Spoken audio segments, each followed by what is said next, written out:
La autoficción se puede ver, quizás entender como cambiar cosas de la vida que nos ha pasado, pero para poder darle un poco de autoficción, porque si no podría ser una biografía manipulada, una biografía con falsa información, adulterada, pero para que sea autoficción, esos elementos que añadimos tienen que responder a un sentido narrativo. Por ejemplo, yo esta mañana, pongamos que la realidad es la siguiente. Me he despertado a las 9, me he dado una ducha, he cogido el autobús, he venido a la universidad, he estudiado un poco y he venido a la radio. Hacer una biografía, digamos, adulterada, que es añadir falsas historias, pues sería decir que en realidad me he levantado a las 7, he ido a correr, luego me he duchado, he estudiado, he ido a la universidad, tal.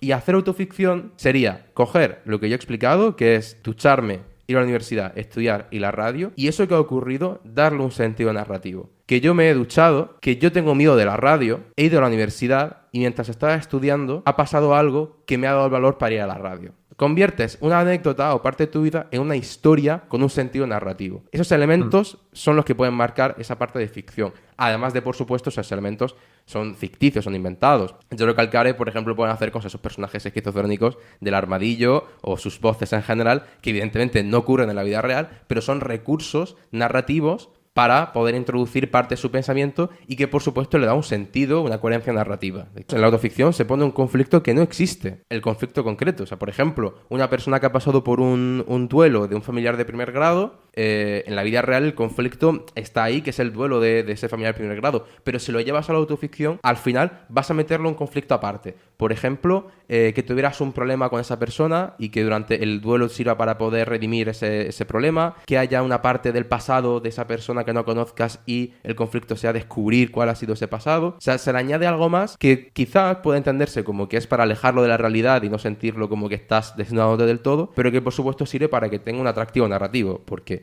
al final las anécdotas están bien, pero lo que nos interesa es un poco esa historia predecible o esa historia que nos da una cierta seguridad porque sabemos que va a seguir un desarrollo, una coherencia. ¿Has levantado la mano antes, Cande? Sí, eso es lo que hace Cero Calcare en cortar por la línea de puntos, ¿no?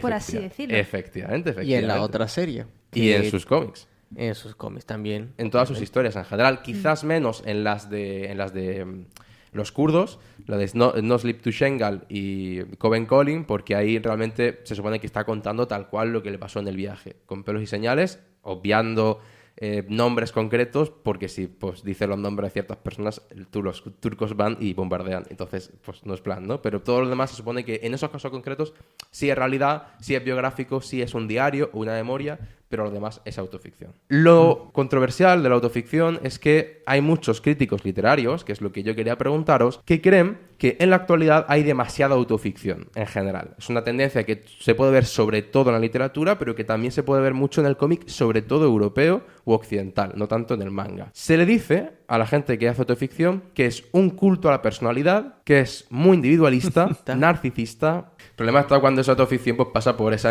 ensalzarse a uno mismo o querer utilizarlo como una forma de desahogar toda tu frustración. Hay que entender también, gran parte de la crítica, sobre todo la literaria, hacia la autoficción es como que si uno habla de sí mismo pierde altura intelectual, lo cual es un poco absurdo porque al final cualquier intelectual o cualquier persona escribe acerca de lo que sabe. El Ulises, que es la obra más manida de los intelectuales, es básicamente cuando le pusieron los cuernos a James Joyce. Entonces, es un poco absurdo ese comentario. Es verdad que hay gente que la autoficción lo puede utilizar para ensalzarse o para hacerse un poco el pedante, pero creo que la parte interesante que tiene sobre todo es que ante un momento de falta de espiritualidad, como en el que estamos ahora, hay una crisis de espiritualidad, ¿no? Hay gente, sobre todo en la generación Z, hay mucha gente que está convirtiéndose en religiosos practicantes, gente que está tirando mucho por la astrología, las piedras, los tarot. Muchas formas de espiritualidad en un momento de mucha duda, mucha crisis, paralelismo con inicios del siglo XX, en el que también había una crisis espiritual y también había mucho surgimiento de sectas, muchas sectas también, mucho sectarismo. Pío Baroja hacía autoficción. El árbol de la ciencia es autoficción. Es verdad. Entonces, yo creo que sería interesante que lo enmarquemos en ese sentido y lo tomemos como que esa autoficción, esa forma de enfrentar al autor contra sí mismo, es una forma de enfrentar al autor contra Dios. Porque ya también, en los años 20, se publicó Niebla, de Miguel Unamuno, es literalmente el hombre contra el autor. Estamos en una especie de ese bucle género literario que quizás sería interesante volver un poco a esas tendencias en la literatura, o no sé si los cómics iría por el mismo camino durante esa época, para aprender un poco de esos géneros.